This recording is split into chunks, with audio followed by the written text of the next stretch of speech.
Okay, started. Ayada, over to you. All right, thank you, Adam. We'll just give people a few minutes to Okay. join.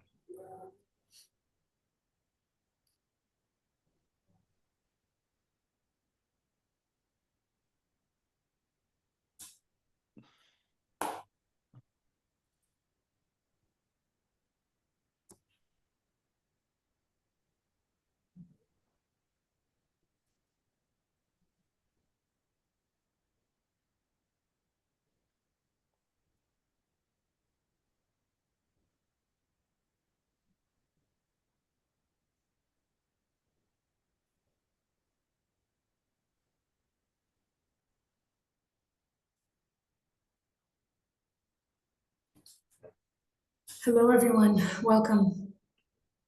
I think we'll give people just a couple of minutes, and We'll start exactly at 6:05.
Welcome, and thank you all for joining us on this important discussion on the political economy of war in Sudan, hosted by the International Development Economics Associates. My name is Mayad Hassanin. Ideas is it's a global network of economists, researchers, and activists committed to promoting equitable, sustainable, and pluralist approaches to development economics especially from the perspective of the Global South. So before we start, I will get some housekeeping out of the way. So this webinar will last for roughly 90 minutes. We'll try to keep the interventions to approximately 50 minutes or so we can have a good 30 minutes for Q&A. Please do use the Q&A function at the bottom of the Zoom screen to pose your questions, and hopefully we'll have enough time to address all of them at the end. So I'm wearing two hats today. I'll be moderating the discussion as well as speaking briefly in the beginning. So first I want to introduce our speakers. Majdi Jazuli, who is a scholar from Sudan. He writes on his blog, Still Sudan, at a newspaper. He's a fellow of the Rift Valley Institute, and his work focuses on political economy and intellectual history. Our third speaker after me is Mohammed Amin, who's a Sudanese journalist specializing in geopolitics and human rights abuses in Sudan, South Sudan, and elsewhere in Northeast Africa. He works for many regional international media outlets, including Bloomberg, Middle East Eye, Voices of America. In November of 2022, the Rory Peck Trust awarded him the Martin Adler Prize for his work in Middle East Eye, in which he covered the Wagner Group massacres and the Sudanese coup. So as all of you, of course, know, Sudan is currently facing what the United Nations is calling the world's worst humanitarian crisis, with more than half the population, about 30 million people in need of aid, and around 12 million displaced, both internally and outside of the borders as refugees. The war between the Sudanese Armed Forces and the Rapid Support Forces, ongoing since April of 2023, has taken the lives of approximately 150,000 people. It has devastated infrastructure, collapsed public services, and has led the country into one of the worst economic turns since its independence. Currently, cities like Al-Fashir, which are under siege by the RSF, hold approximately 260,000 civilians who face famine, constant shelling, and harrowing conditions.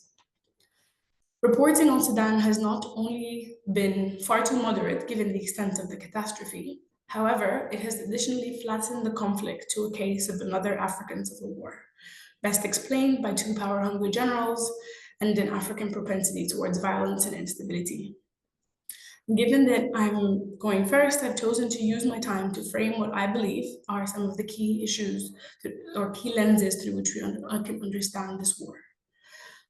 As I reflected on how best to do that, I've decided to begin by clarifying some of the sort of myths I believe are surrounding the war.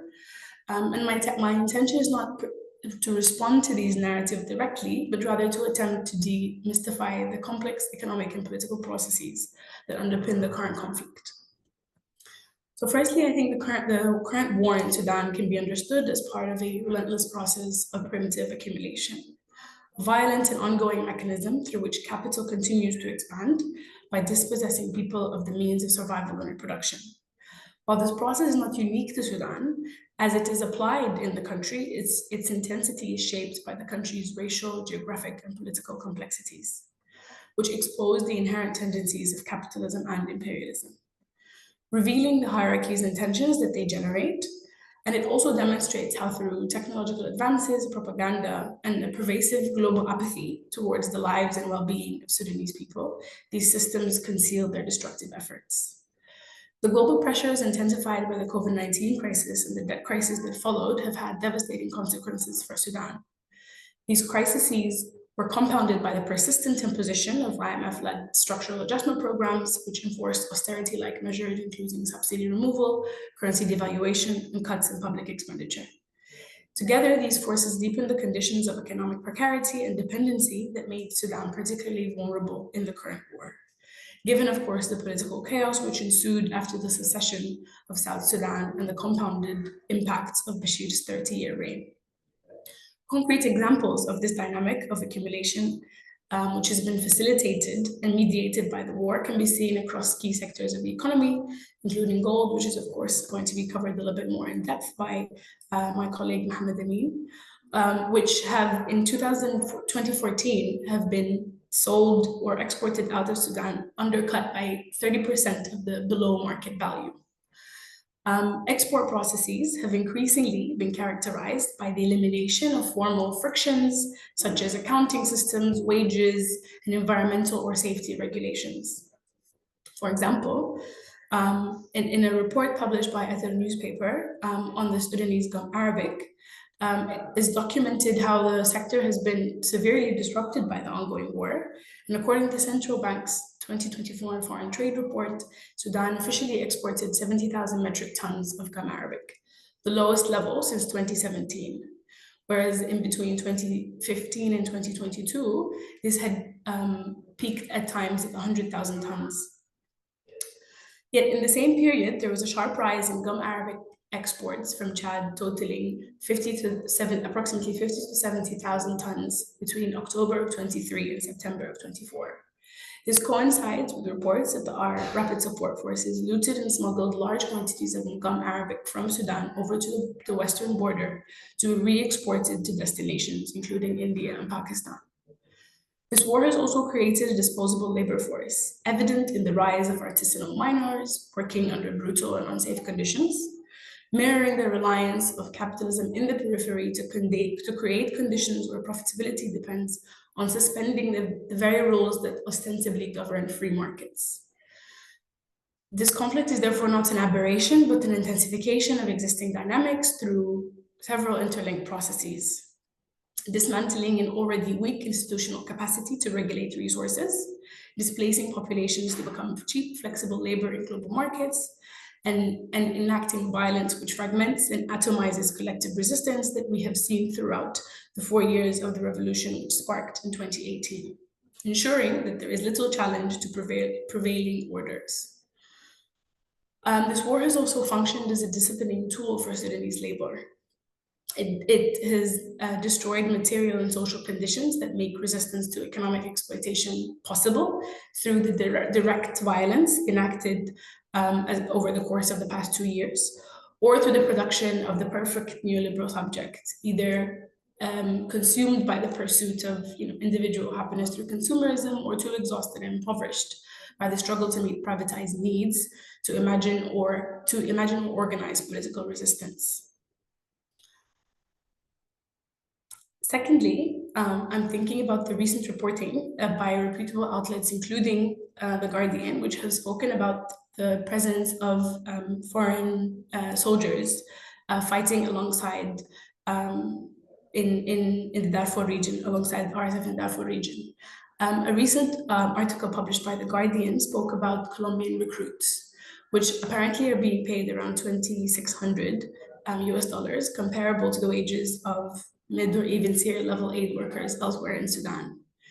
This phenomenon, I believe, is closely tied to the structural failures of global job markets, which have been unable to absorb large numbers into regular employment.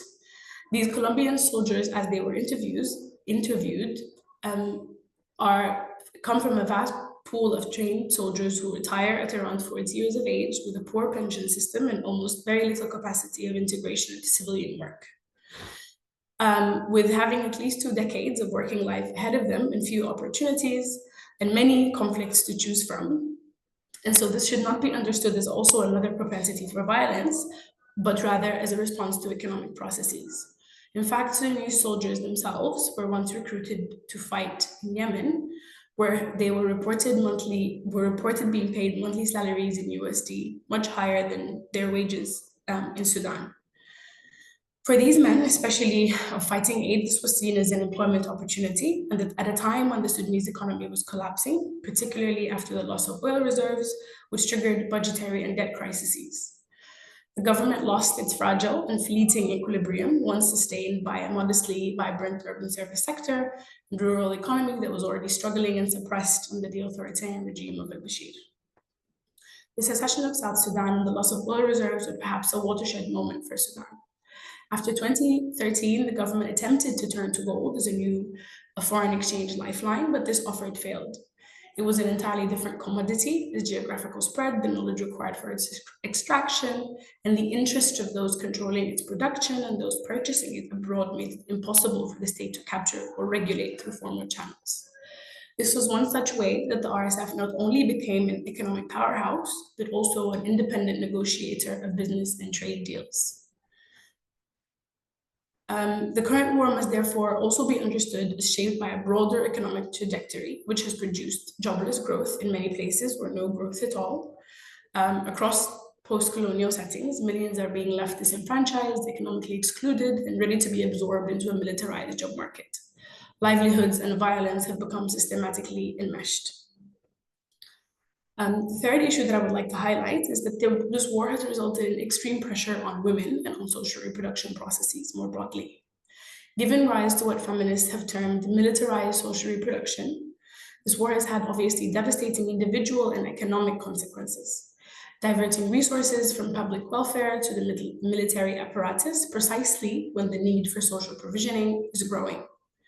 Under these conditions, the responsibility for ensuring the well-being of communities falls disproportionately on women. In Sudan, prior to the war, there remained strong remnants of communal-based living whereby access to livelihood opportunities was still mediated through non-wage means. Despite the infiltration of markets and the ethos of individualism, these forces had not fully penetrated Sudanese society, particularly in peri-urban and rural areas. All of this now is being eroded, piecemeal through financial strain and rising costs, as well as immediately through the destruction of means of reproduction. For example, in Al Jazeera, RSF troops have repeatedly targeted farming equipment, stealing, burning, looting, and so on. Social reproduction is therefore taking place under extreme circumstances, and the current war continues to test resilience. The pervasive and systemic use of sexual violence must be understood as also part of an effort to dismantle family and community ties, which have long represented key sites of resistance and endurance of forms of production and reproduction that contradict capitalist relations. This violence also functions as a means of dispossessing women of bodily autonomy. Sexual and gender-based violence systemically reduce dissent, increasing the likelihood that people, as we have seen when the entry into Khartoum, Jazeera, Sinnar, and so on, people will flee their homes, therefore making these spaces easier to occupy. The mass expulsion of people from their land through extreme violence is part of the broader reorganization of social reproduction. This process has been evidenced, as I've said, in several states. And Sudanese women face a double bind, where the simultaneous separation from and devaluation of their reproductive labor, coupled with their forced entry into paid and productive work as a means of survival. The basic needs of survival, food, housing, education, healthcare, can now only be met through militarized markets. Women's participation in labor markets, either as entrepreneurs or as paid workers within and outside of Sudan, has produced new layers of exploitation, creating more exploitable workers while ensuring that social reproduction and care continue to subsidize capitalist relations. Sudanese women are now facing what some scholars have termed depletion through social reproduction, happening at multiple levels, at the individuals themselves who engage in social reproductive labor, who are experiencing extreme physical and mental strain, the household, whose members are no longer receiving adequate care and support, and the community, where the breakdown of social bonds and the shrinking space for collective mobilization are increasingly shrinking. The non-commodified social relations through which people once accessed land, labor, and food for their reproduction are violently and systematically being eroded as part of the war. I will stop there, and I will hand over to my colleague Majdi, who will take us through his part. Oh, thank you very much. That's very kind of you. I have prepared a few notes on Sudan's deaths, but I'll kick you off with something from my own childhood. There was a TV program when I grew up. It aired on Friday, and it included a children's program. So it did a bit of theater and then some songs. And one of the favorite songs of the time was a song about seasons. And so it was supposed to teach people about seasons or teach children about seasons. So it said that there are 4 seasons in the year. I'll say what is it? الصيف وخريف والربيع والشتاء, also summer and then autumn and then winter and then spring, and it goes around that. But it's an Arabic song, so it goes and you can sort of there's a bit of a chorus around it. It's quite a nice song anyway, children's song. Now that's the standard description of what the weather is like in many places. In Sudan, there is this idea that there are only 2 seasons in a year. And these 2 seasons are the rainy season and the dry season. And because there's one long season of dryness, and then there's a brief period of 2-3 years of rain. And in the same fashion, people have been talking for a long time about Sudan's political history as a record of periods of brief democracy and long periods of dictatorship, something like the long dry season and the short rainy season.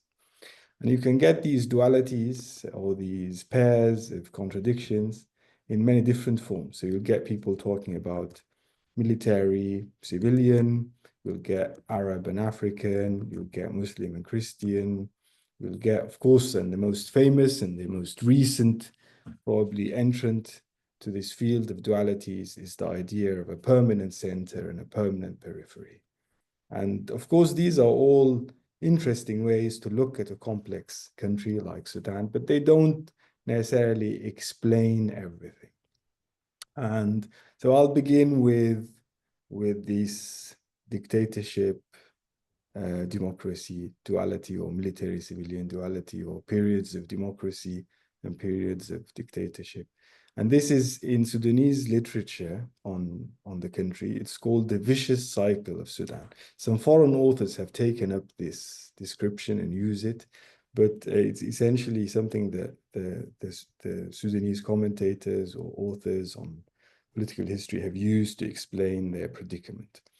Now, my suggestion to this is that there's alternative ways of looking at that history, and I would invite you to look beyond the rainy and the dry season into sort of subtleties of the 4 seasons in Sudan, although they're not easy to decipher. It's hard to work out when is spring in Sudan. It's also very hard to work out where does winter really start and end, but it's possible. You can, if you live in the country, work out the winter days and work out the 2-3 days of spring. And I think these days correspond to records of commodities in Sudan, histories of commodities. And my invitation to you is to look as economists or as the people who are interested in the economic history of these places, beyond the dictatorship, democracy or military civilian or center periphery, into the records of commodities. And essentially it's a record of export commodities, to be very specific, because Sudan from the very beginning of the modern state has been tied up very much to a global market.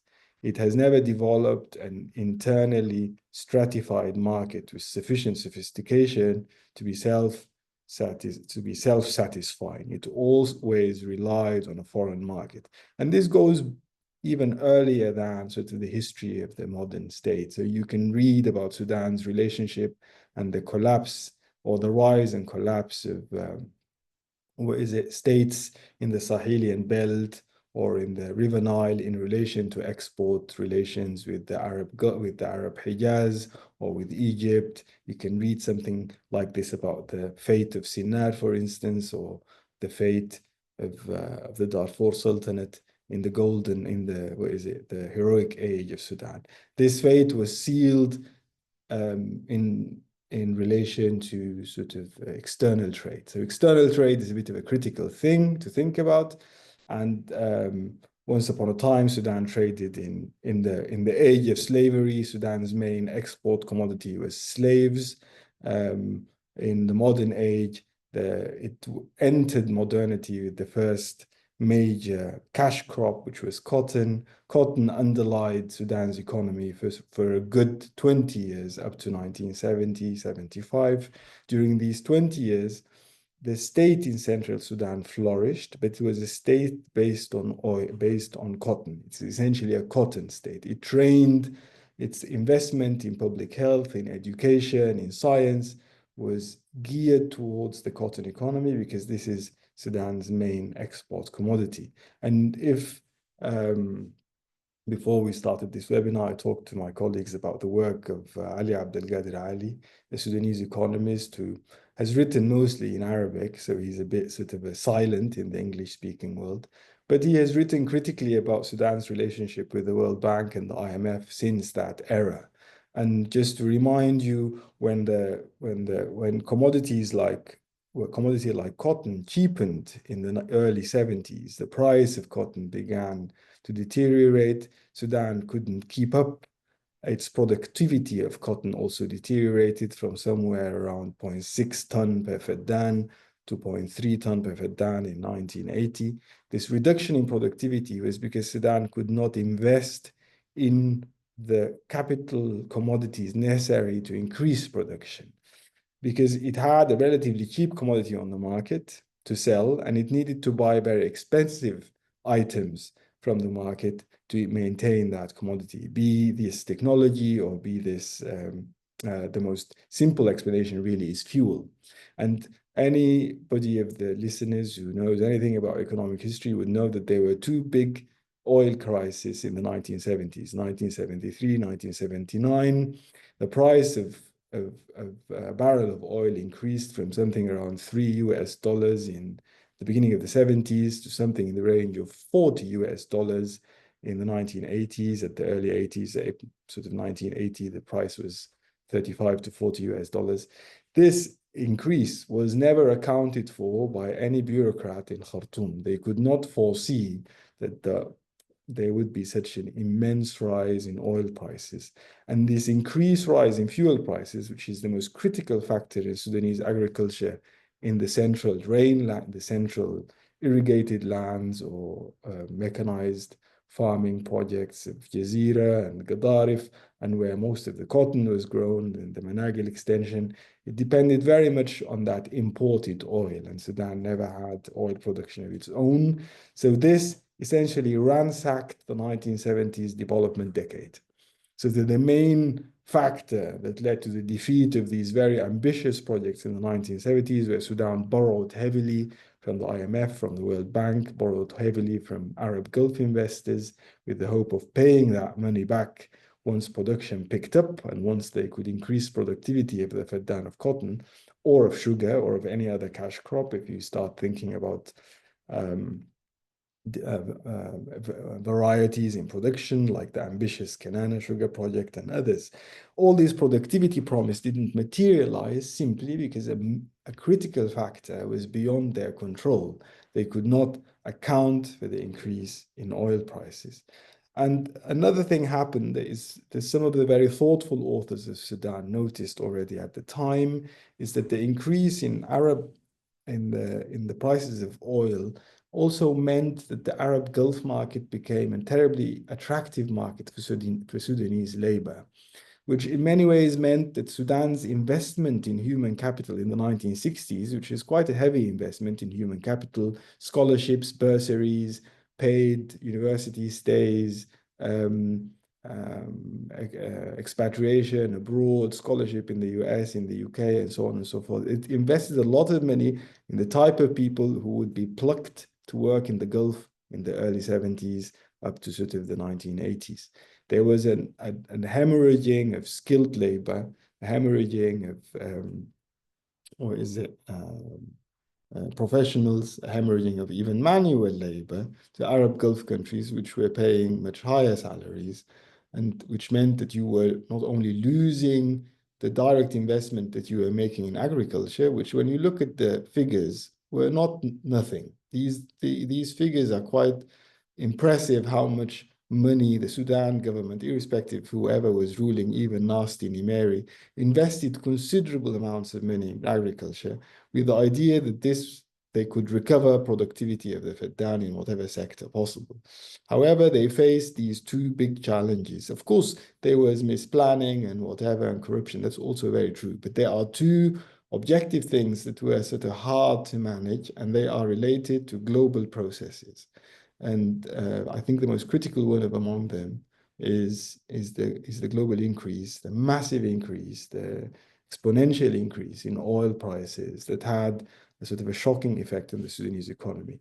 When the developmental decade, the wasted decade of development, as it's termed in African studies, whatever that means, ended, Sudan had a debt bill of $9 billion US. This was essentially money borrowed through that decade from the IMF, from the World Bank, and from Arab Gulf financiers or funds or banks and governments, of course, from the Club of Paris, to finance agriculture, to recover agriculture, and it didn't recover.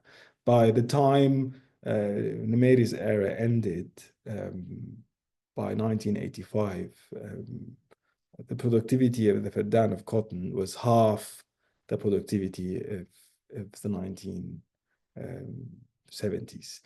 And there was no way of recovering that without without spending a lot of capital, once again, in technology and infrastructure, and of course, paying for all that expensive fuel. Now, your good expatriates by that time were starting to send money home. However, the money that was coming home was sort of saddled by the problem that Abdul Khalik Mahjoub diagnosed already in 1967, that the private sector would sort of solidify money in real estate and thereby waste the opportunity to sort of spur production by private entrepreneurship and creativity. And it is very true. The figures that Abdul Khalik cited in 1967 were something like 60%, around 60% of private investment returns from agriculture were being reinvested in real estate, which means that money was being turned into cement blocks, bricks, these lovely septic tanks, and the massive furniture of these lovely multi-story homes. Now, this was a form of security, of course, and the returning expatriates maintained that trend.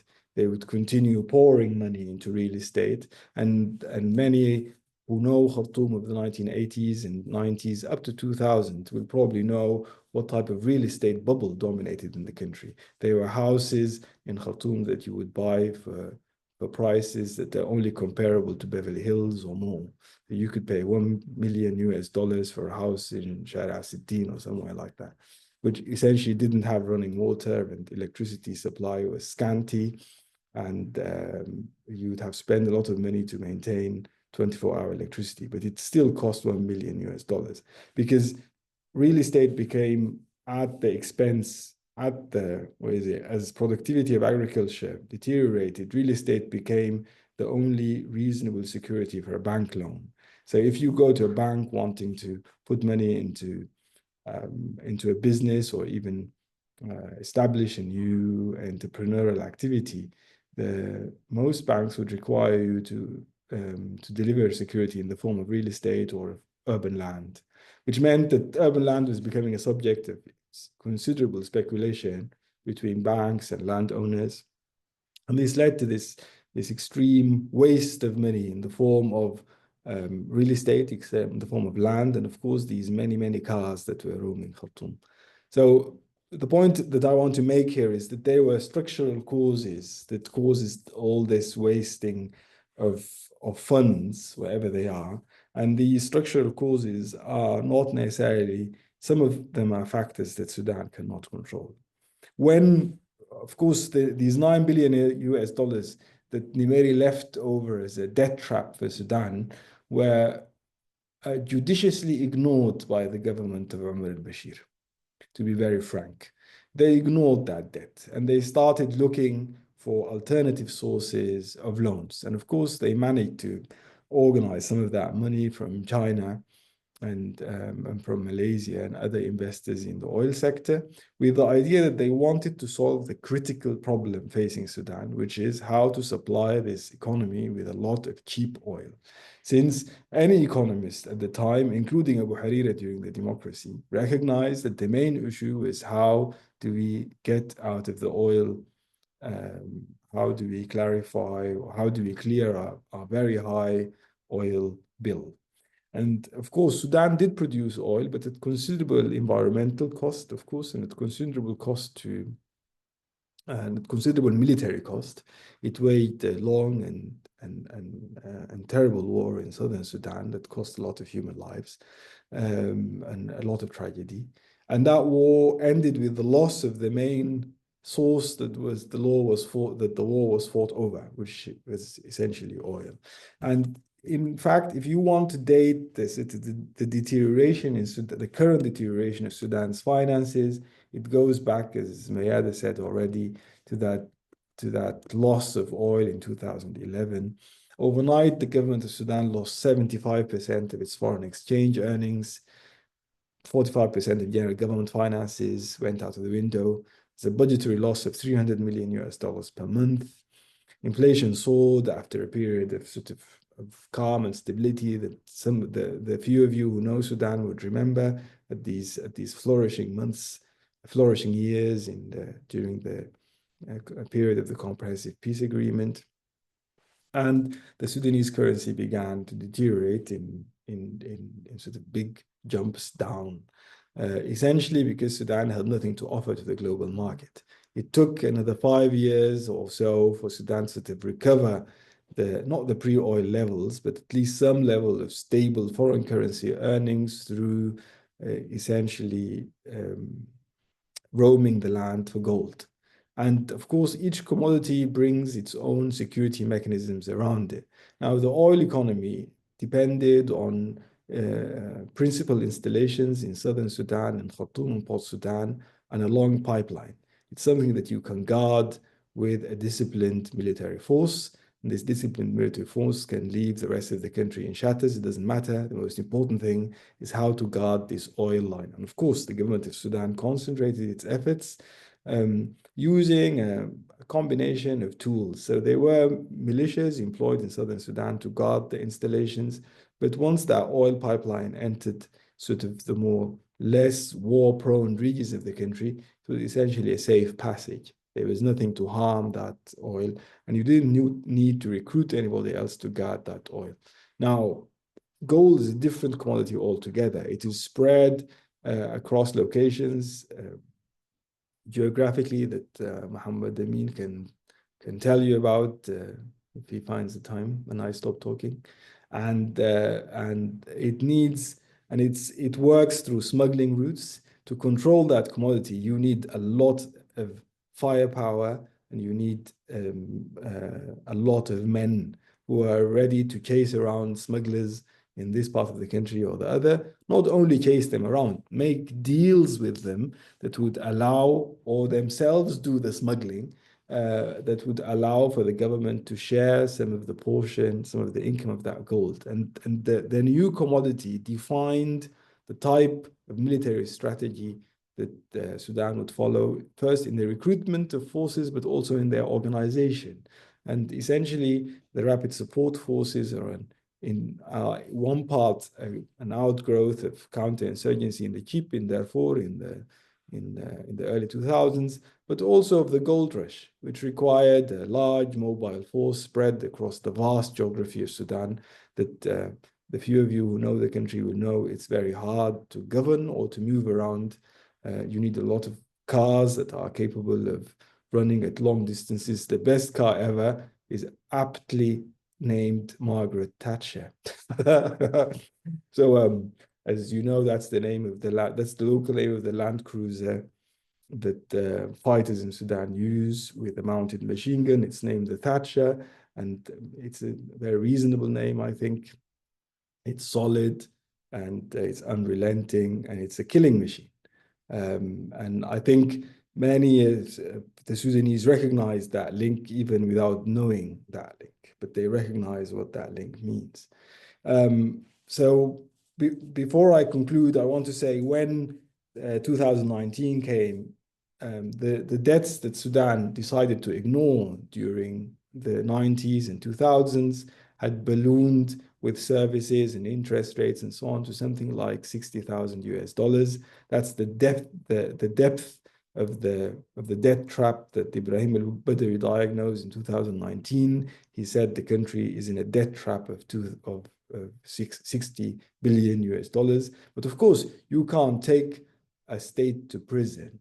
He could have also equally followed the line followed by his predecessors of ignoring that debt and maintaining alternative relations, alternative sources, whatever that is, China, India, Malaysia, of funding. But it was Sudan really had exhausted many of its possibilities, and it went back to the IMF and the World Bank. The people who started doing that going back were not, to be honest, Ibrahim al-Badi. It was Umar al-Bashir in 2018 when he started sort of renegotiations with the IMF about means of restructuring Sudan's debt and accessing new loans. And the first condition the IMF named was something that it has been telling Sudan already in 1972, and that Sudan imposed in 1978 with the first devaluation of the Sudanese pound. It was telling the government to devalue the pound, float the currency, lift subsidies, open the markets for foreign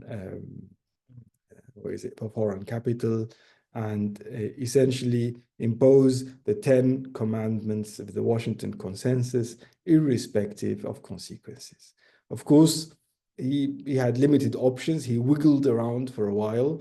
Eventually, he started imposing these, enforcing some of these measures. And in one way, the 2018-19 eruption is an immediate response to these measures, to the floating of the currency, the removal, the lifting of subsidies on fuel, and basically and essentially on food, on wheat, and the type of economic measures that Sudan was imposing. Now, the $60 billion US dollars debt trap remained where it is. And it was Western powers who in 2019, 2021, during the interregnum between, revolution and war, who used that number to force Sudan to take on measures that would, under other conditions, not enforce. For instance, it was with this means that the essentially the US, forced Sudan to accede to the Abraham Accords, for instance. And of course, there were people in Sudan ready to impose these IMF prescriptions by word and letter, out of ideological conviction, as well as out of immediate professional interests. These were their employers, really.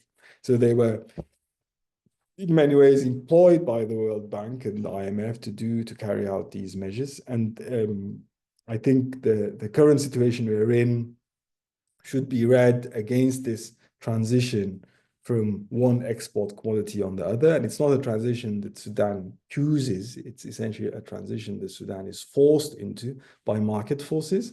So you can see the transition from cotton to oil to gold, which each military regime way of securing the country or guarding this particular commodity commensurate to that new way of doing things in Khartoum and in the countryside. And of course, a bit move away from this idea that it's all about the men at the top. At many times, the options available to whoever is planning policy in Sudan are quite limited. And I think recognizing that is important going forward. At many times, the people who would call the shots don't really have many choices. The economy of the country restricts and forces them to make options that would, under different conditions, not be possible. You would have to be really creative to come out of a $9 billion US debt and sign up an agreement with the Chinese to start oil.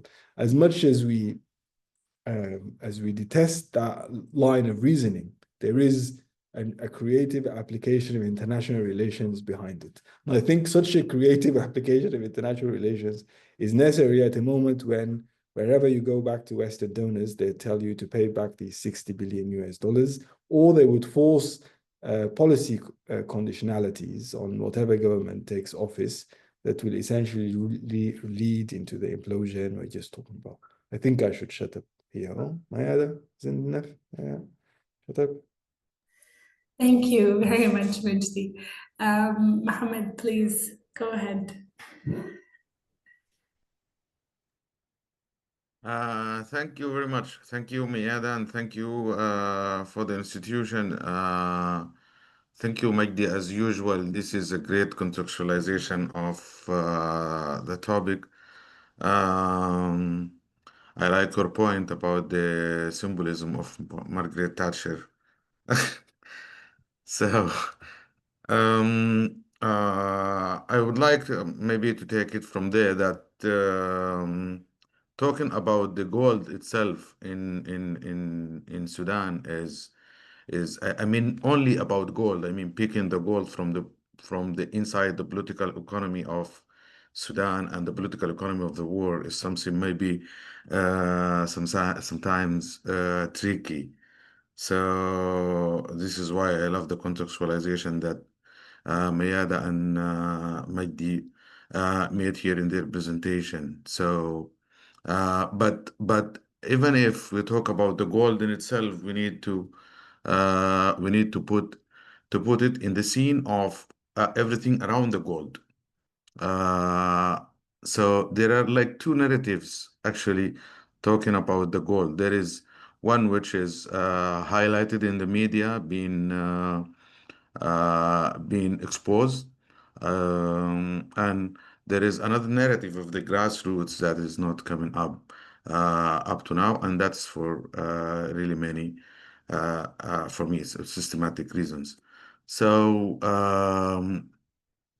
Uh, this tricky narrative is actually talking about only the gold, about the gold that is standing behind the root causes of the war, the gold mining and the gold exports of Sudan that is prolonging the war.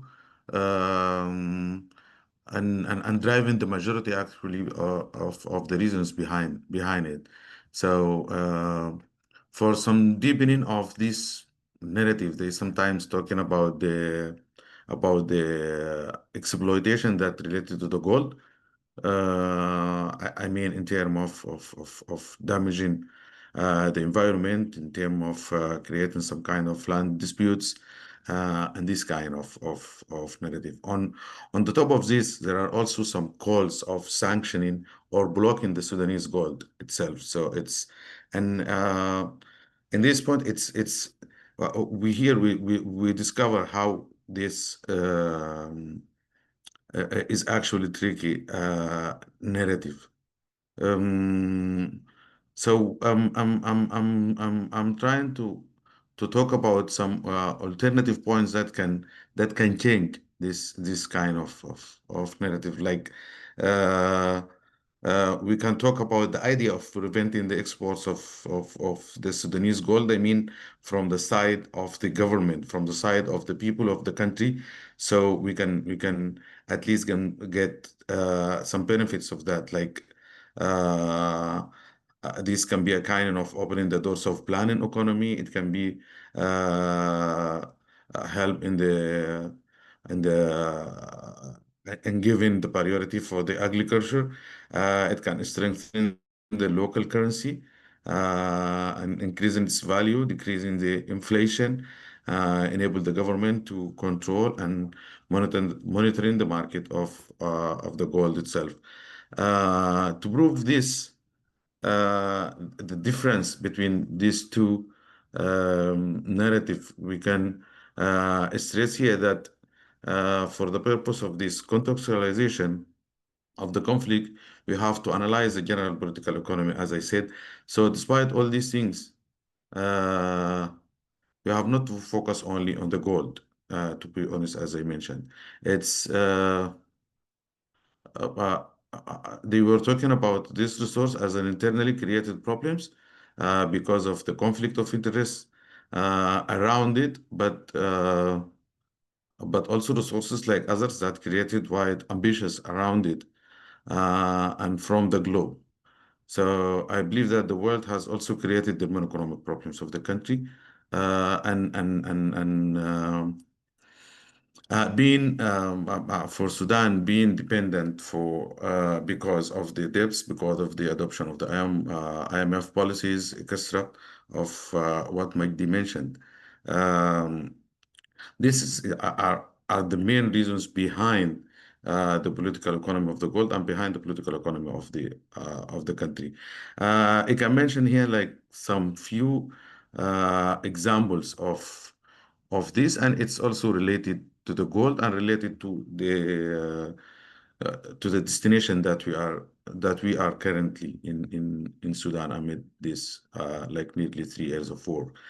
It's like some questions that I'm going to throw, and yeah, maybe we can discuss it later on with more in depth. Like the question of who created the RSF? Is it only only Bashir government or the UAE that's use the RSF in the Yemeni war in the first place? The European Union that using the RSF as well in the stop of the illegal migration, and that was the main sources income of source of income to the RSF in 2015, 16, 17, and so on.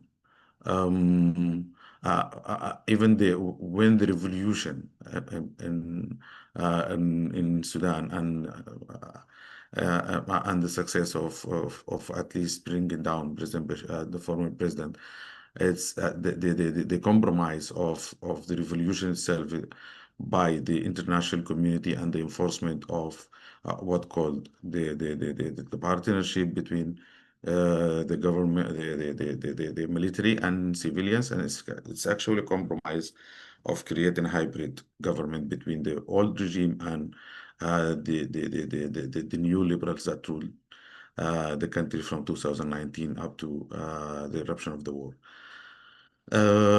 And we can see that during that period, the wide facilities that the RSF and its leader have in the country, Hemeti, by that time he was the head of what called the commodity committees, which is control the export and imports of the country. His brother Abdurrahim Dagalu, he was head of a subcommittee within this committee controlling the gold exports. Apart from the brutality of the RSF and its bad reputation, Abdurrahim Dagalu himself, he was the owner of a unit company, which is one of the biggest gold mining country by that time and up to now. And it's clear, at least the conflict of interest in this and the other crimes behind that. So, and we look at these contradictions. I mean, for example, I mean, of the international pressures and of the liberals who are representing the international community during the period of 2019-2023, even adoption of the IMF policies in not just in the entire economy of the country, even in the gold, because with the advice of the IMF, they enforce more taxes on the gold and that directly affecting even the artisans, those millions of people who get benefit from the gold. Even we in the media, we suffered also from the focusing on the Russian and Chinese investments in the Sudanese gold, and it's true that there are a lot of questions and corruption around the Russian and Chinese investment, but I mean in gold sector, but there are also Australian and Canadian companies that still been in the shadow, and you might be heard about the controversiality about the Block 14, where these companies are working there. So it's Uh, maybe this even someone saying that this is before the war, and all what I mentioned is in the time before the war. Although it's this dynamic is put in the two sides. I mean the two capitalist powers, the SAF and the RSF in a competition over the gold, over the controlling of the bypassing networks that is facing the international sanctions. But it's not just about the competition, and it's, I mean, the role of the international community and the role of the giant companies. We can see that even after the war, the giant companies, they are still supporting this, like for the Volkswagen, for example, company which bought some of the Sudanese gold. We can see even the Switzerland-based Valcambi company, which is also bought part of the Sudanese gold. And in a big contradiction that Switzerland is a place that hosted the talks for peace in Sudan. We have also many other indicators of other companies, I mean, apart from the gold, like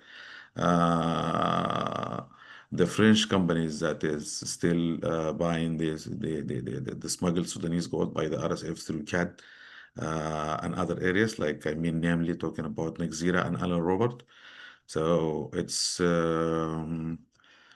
this is the main political economy that is around the gold and fueling the continuation of the war. Although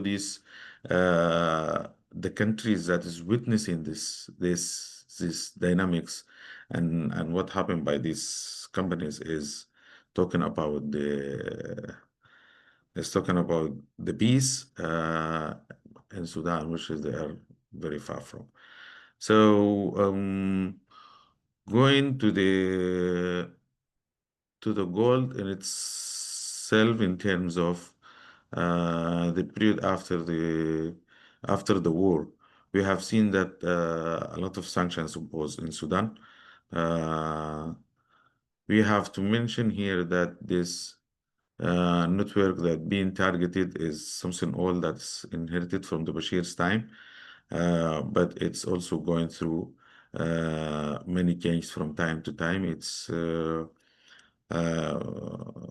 started in the period of 1997 until 2017,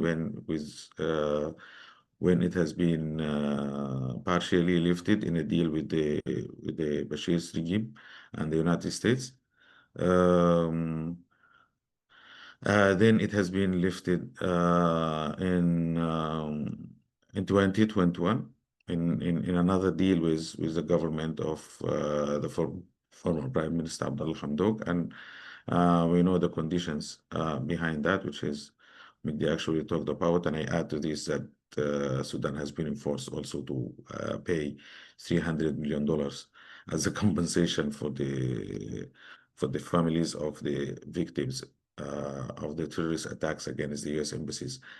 And with all the solidarity with those victims, but they have to go and ask the government that stood behind the terrorism not to push the Sudanese people to pay this from the market during the coronavirus. That was one of the point that helped contributed to the economic hardship that paved the way for the military coup in 2021 as well. So now, and after the war, and the amounting of the international sanctions, we have seen that the old network that in the past consisted of the both actually SAF and RSF. So they are now trying to change the tactic of how they do the bypassing or avoiding this avoiding these sanctions, and they are get the help of many countries. They are getting the help of many international companies, changing names, changing the owners, doing concessions from. I think still have some time or hello? Yes, Mohammed, we're here. Yes, I mean, you can have like maybe 5 more minutes. Okay. We have, I think we don't have a lot of questions so far, so you can proceed. It's okay. Okay. So I will end maybe with the competition that lead to the world, the competition between the I mean the regional powers like we say UAE from one side, which is supporting the RSF, Egypt, Iran, Turkey, and others who are supporting the SAF. And this even before the eruption of the war, it has also mounted feed the competition between the two sides in different sectors, in different economic sectors. I mean, not just the gold, it's even by the ignited the competition in the banking system. I ignited the competition in agricultural schemes and the many deals that signed between the transitional government and the UAE over الفشق agriculture scheme, Abu Umama seaport, that's 6 billion project on the Red Sea state, Al Hawad agricultural scheme, which is actually millions of fiddens in River Nile and Eastern Sudan, middle of Sudan. So and there is a kind of competition between the RSF. The RSF has been deployed in some places to protect these um, investments. So all these things have led to the to intensify the competition between the two. I mean, local warring parties who are representing the interests of the regional international community behind. And we have seen that after the war, now the two sides have actually confiscated the gold areas that controlled by this part or another, like the RSF is now controlling the entire military gold mining gold areas in Kurdufan and in Darfur, and we have seen the same happen by the RSF, by the SAF in River Nile and northern state, Red Sea state. Uh, we have seen also the flourishing of the mining in the former rebels control areas like Abdul Wahid al-Nur in Marra Mountains in Darfur, and Abdulaziz Al Helu, the SPLM North in South Kordofan. And all those groups, they need uh, a kind of bypassing networks in order to be able to get access to the market, and and this overlapping of the gold with the bypassing process. It's also opened the doors for more intervention from the neighboring countries. Um, I would like to end with the models. I mean, quickly the models that appeared in the production of the gold in Sudan. Just to give a background, that it started in 2012. It has been small economy of small artisans in the majority of the country, and it flourished in 2013, 2014, 15, and millions of people actually joined it, live in the agriculture production. And then we have seen the many local and foreign companies that working in the tailing of the gold. That means locally Karta. Then after the 2021 military coup and the need of the military to cover the gap of the withdrawal actually of at least to say the promises of financial support from the international community. They control directly a lot of that called, we can call it, it's al-ahwad, that's the squares of the gold that being confiscated by the SAF. And this has been overlapped with even with the materials that being used by the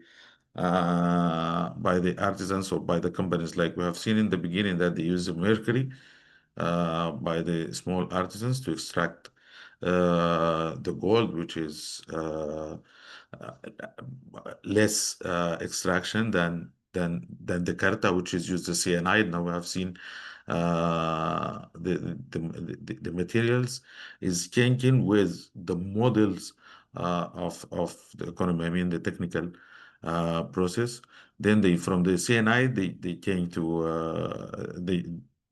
they jump to urea, which is a kind of activated carbon, and it's still active, so this can extract more than this produced by the Carta and by the Mercury. And with the beginning of the war and the liquidation actually of this of the presence of the state in different parts of the country, we have seen the military economy of everywhere over the country that the armament of artisans themselves. So the gold is become the main source of become the main source of the it's I think we succeed the time. Yeah, we can. I think there's a couple of questions coming in, but you can complete the point, please. Okay, I can conclude. I'm concluding with saying that now these models is being changed. Uh, so now with the absence of the governance and absence of a state in different places, now we have seen different armed groups confiscating the land and controlling the gold mining and the gold market in specific areas. You got more gold to buy weapons, and you do the exchange of the weapons protection to the gold mining. So, and this is actually out of the control of the two warring parties at the moment.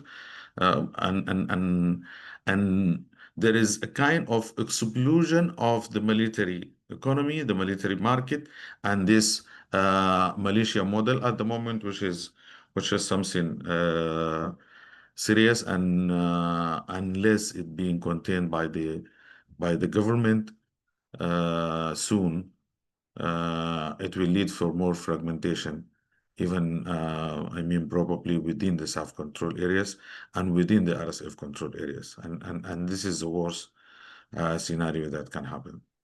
Thank you. Thank you. Thank you very much, Mohammed, and thank you very much, Majdi. I think we've got some time to answer questions from the attendees. I will read out the questions, and you can pitch in to answer.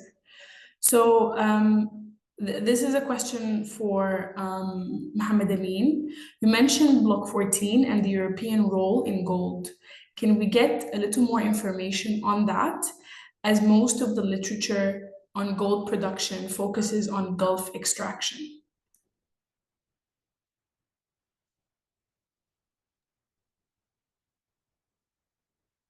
Okay,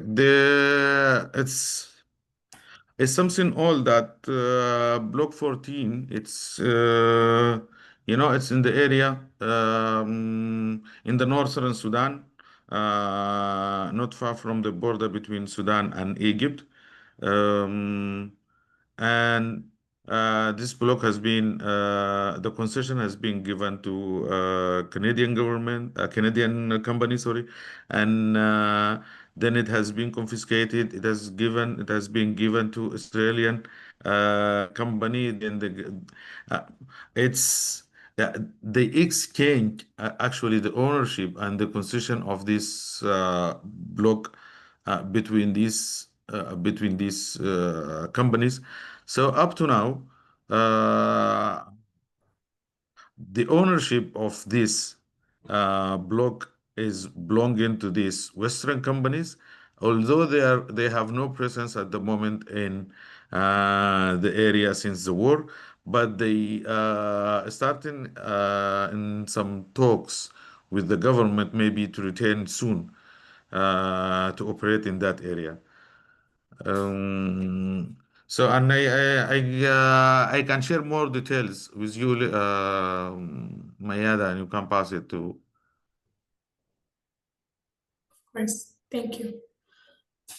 So this is a question on like two questions that are quite similar. I think they can be answered together. So this one is for Mijdi. Given the difficult predicaments in which people in various governments find themselves, what other economic and geopolitical policy alternatives, progressive ones of course, could they have pursued? And where would those alternatives have placed the country? What would the material implications have been in terms of security and military forces? A question that is also very similar to it, so I'll give it to you with it. Are there examples from similar countries of practical alternatives to these IMF prescriptions, which obviously do not work for an economy like Sudan? Oh, Allah, I wish I knew. I mean, this is not an easy question to answer. And there is an idiom in Arabic about if the trepidations of if. So if opens the door to the devil. So this is a devilish question. Anyway, okay, good. Stop blabbering. Now, answered seriously, there was an answer somewhere in the 60s, and that answer was import substitution. Controls on the capital market, restriction of imports, restriction of consumer product imports, which Sudan up from the 70s, sort of the imports of consumer products started to increase considerably. Substitution of retrenchment so that you can focus on import of capital commodities and the expansion of the local market through industrialization. This is something that most sovereign countries who have managed to come out of this predicament have followed. You can look at any example from the Asian tigers, sort of the few African countries who have managed to escape that trap, to some countries in South America. There's nothing really out of the extraordinary, looking at the experience of countries who have managed to somehow set a different path to development. Look at India, look at Brazil, any country that has managed to establish the local industry and expand its domestic market. And it's called import substitution. Now, this is something that is, in the current day and age, a language from another era, of course. I'm not sure what that would mean in the market economy of today. I don't have that answer. But when these debates were going on in Sudan, up to, and not only necessarily by lefties, so you can, or by communists or socialists, you could read arguments like this from Muhammad Ahmad Mahjoub in the second democratic period, when he was opposed to devaluing. In the first negotiations with Sudan and the IMF, he was opposed to devaluing the Sudanese pound against the US dollar. And he defended that decision with arguments about import substitution. So it wasn't really a foreign currency, foreign in the sense it wasn't completely absurd to say something like this. If you make this argument today in front of, I don't know, a new liberal consensus, it comes out as really weird. And I'm not sure what it would mean in the current world, so I don't have an adequate answer. But I can tell you that at the time when these discussions, when these decisions were made, there were serious discussions about alternative options, not only coming from people like Abdel Khalik Mahjoub, but coming from his liberal twin, Ahmed Ahmed Mahjoub, who was still interested in defending the Sudanese local market in some way or another and not opening it up for all sorts of foreign capital and external interventions. Thank you, Majdi. Another question. Would the panel agree that historically Sudan's political economy has depended upon the reproduction of unfree labor? Since independence, the nationality laws have been central here. Since the current civil war, this tension has been intensified. Any reconstitution of the state will have to tackle the nationality and land issue. I think I will also revert to you, Majdi and Mohammed, on that. I'm wearing a moderator hat now. Well, I mean, I understand the question. I understand where it's going. And I think my first response is that what is free labor? I mean, it's a bit difficult to come up with the right answer to that question. What is free labor under the conditions of an African periphery? How would that free labor look like? I understand that, yes, we went from conditions of slavery at one point in time to emancipated slaves turned into wage earners, to seasonal laborers who moved across zones from economic zones, from subsistence zones to the wage earning zones in Jazeera and Gadarif. Ethnicity and race have been sort of employed in that framing of labor relations, and in many ways they've been used to make this exclusion inclusion decisions about who becomes a wage laborer and who doesn't. It's not an easy story, but I think if you take a comparative approach, you will find similar patterns in many other places in the world, and I find trouble imagining what is free labor in a periphery, in an African periphery, in any place in the world, to be honest. Of course, we can work on nationality laws and make them nice. We could probably reframe some of the land laws and make them better. But I'm not sure that if central decisions about nationality and land will resolve the type of crisis and the type of conflicts raging today about land in Darfur. I'm not sure if you can make a decision from some government office and resolve a problem of that nature. And of course, the greatest nationality problem was resolved democratically in Sudan. It just doesn't sound anymore that democratic, but it was resolved democratically through the self-determination of Southern Sudan. Should we repeat that feat in each and every region? Is that the answer? I'd leave it to people to discuss if they think these resolution of identities to the finest mapping possible of identities will resolve the crisis of land and labor relations in Sudan. I personally don't think so. Thank you, Majdi. So a question from Ahmed Amin. Can you speak more about the Canadian and Australian mining companies operating in Sudan? Okay. The company is Orca company. Actually, it's something known that it has presence in Sudan since 2013 or 2014. And up to the revolution and then to the eruption of the war, this company has been operating in Sudan. And its condition is not clear. As I said, I mean after the war, because they stopped the war, they stopped the operation, and now they are in talks with the government. That's what imagine. I mean, this company is still, especially Orca, is still being, I mean, not highlighted. And the Block 14 itself, this is called the Nubian, in the Nubian desert of Sudan, and sometimes it's called the Nubian Square. The government, I don't think it's from the government side, but it's from the Canadian company itself that they don't expose to the media at all up to now. Uh, but they started the production, and they started I mean, before the eruption of war, they started the operations, and they started even the exports of the gold from Sudan. Thank you, Mohammed. So, this is an important question, I think, especially for sort of forward-looking.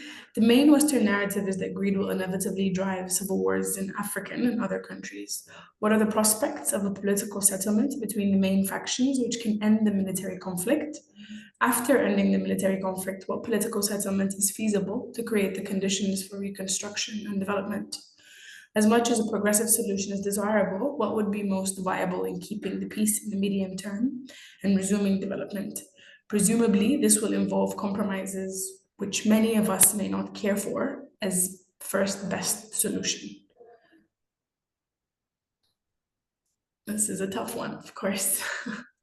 I think I'll just say something quick about this. I think there is definitely needs to be an understanding that there will have to be some sort of political peace process or negotiation process between the warring factions that will happen.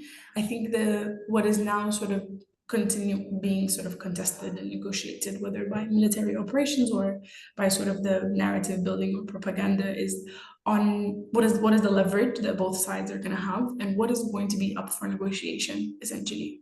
And who, what interests or what bodies or what process do both factions represent? And I think, as was mentioned also in some of the questions and of course in the discussion, is that there is sort of a growing sort of a concern or perhaps a reality at this point that the RSF is not autonomous in the sense, it's not representing a constituent that belongs to part of Sudan.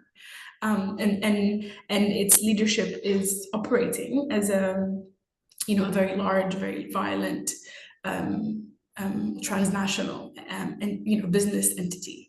And so this is why I think the idea of negotiations themselves or the peace process itself is very sort of difficult to contend with.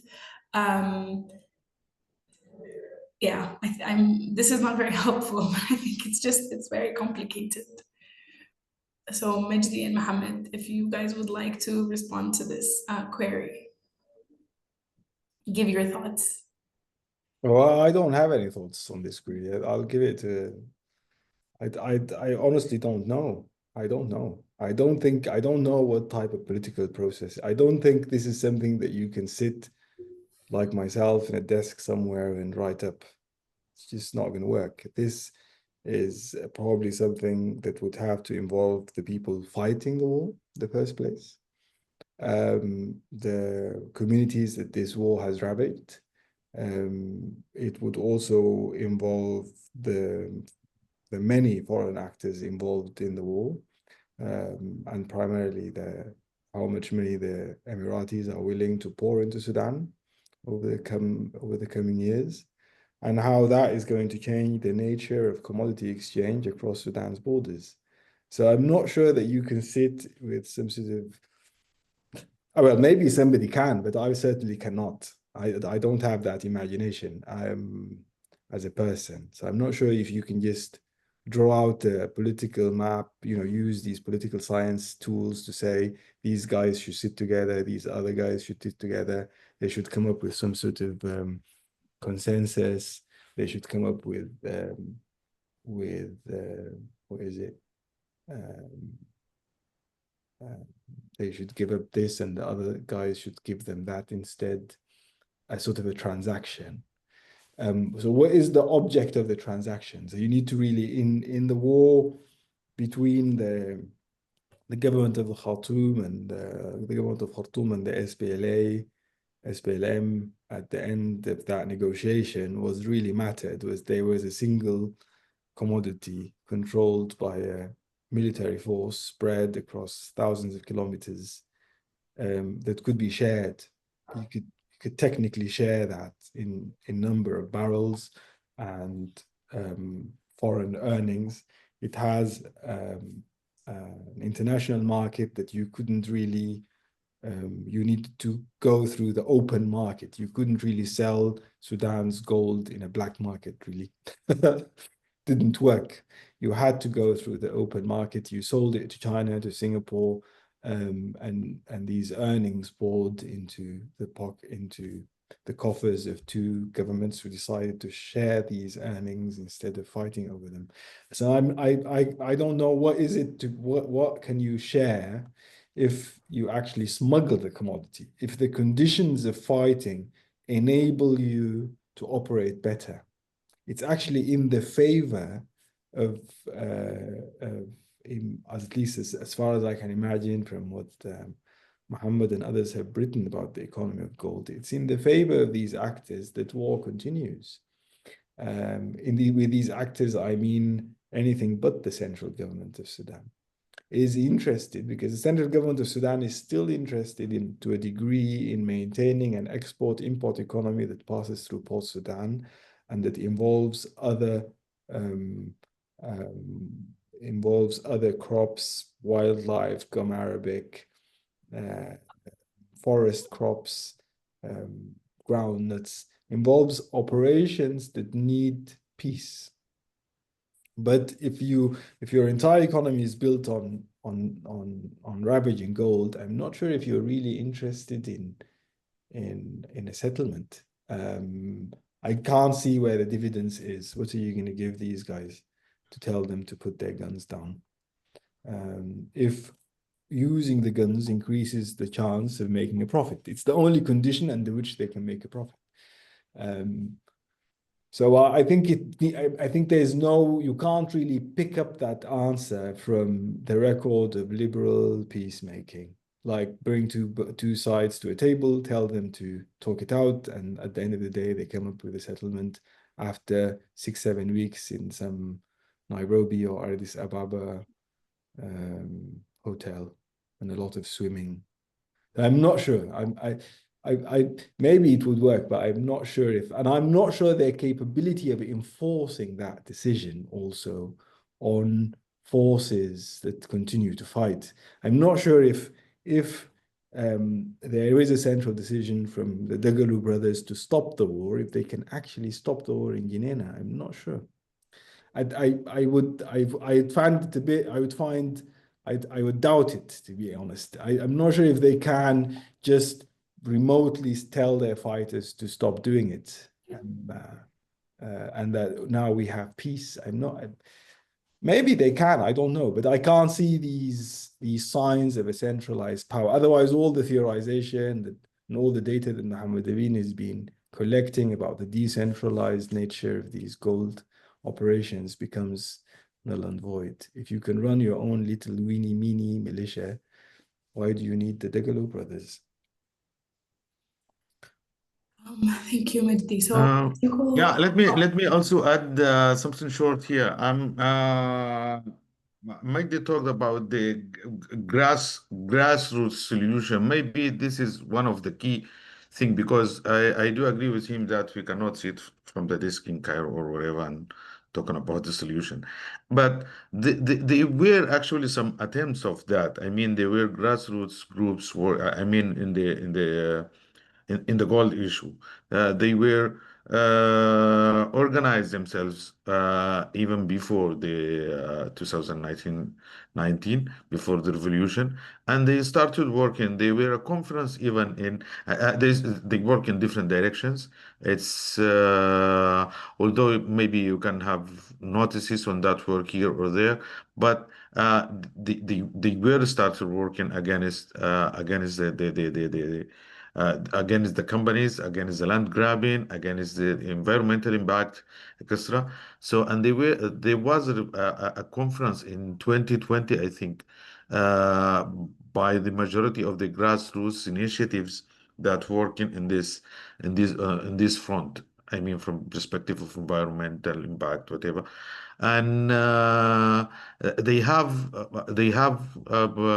I think reasonable recommendations, and it's recommendations that coming from on the ground. Uh, but what happened actually? This is can discover to you the scene. I mean, the picture that these recommendations have been neglected. It has been handed to the Prime Minister Abdullah Hamdok, and it has been neglected by him. And he said openly that they cannot go in confrontation with the monopoly of this market by the armed groups, which is by that time the both, I mean, SAF leadership and the RSF militia. So and even the sponsor, I mean, the civilian sponsor of that conference, he was the Sovereign Council member, Sadiq Tower, and he said the same that no, unless you have these companies with you together, guys, in the conference, and you come to this, you come to this conclusion together.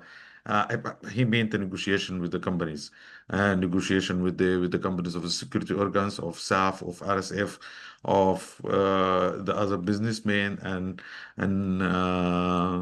all the private sector and the maybe foreign investors. So, and it's clear that they contain, I mean, together the liberal civilians and the two military wings, and I can say the old network of the old regime that protecting, I mean, the economic empire that protecting these interests with the new liberals that have new interests, which is have some overlapping with the old ones according to the partnership that made between the two sides, and and brokered by the international community. So when we go to this level from down to up, we can understand, I mean, the grassroots, which is can be the key of the solution in the past, and maybe even now, and who opposite it. I mean, in the whole levels, like from the military up to the liberals, then to the international community, which is uh, also standing uh, against this popular solution of this of the goal of the interest around the gold, and even the war and the prolonging of war and the attempt of the liberal peace, and how so and as I mentioned in one of the examples that we have the Volkswagen, for example, in Germany, buying the dirty gold that being looted by the RSF from the Khartoum refinery, and the peace, the humanitarian conference. I mean, at the same time that Volkswagen, which is their thing, they are hosting a humanitarian conference uh, to bring the aid to the Sudanese people. So in the same, I mean, in the same example, as I said, the Switzerland company, which is also bought the same gold in Switzerland, and we have seen even a few kilometers from in Geneva that the international community is saying that they are putting pressure on the two sides to bring them to the negotiation table. So I don't think that is serious. So it's I mean, in a such world that I'm like my deal.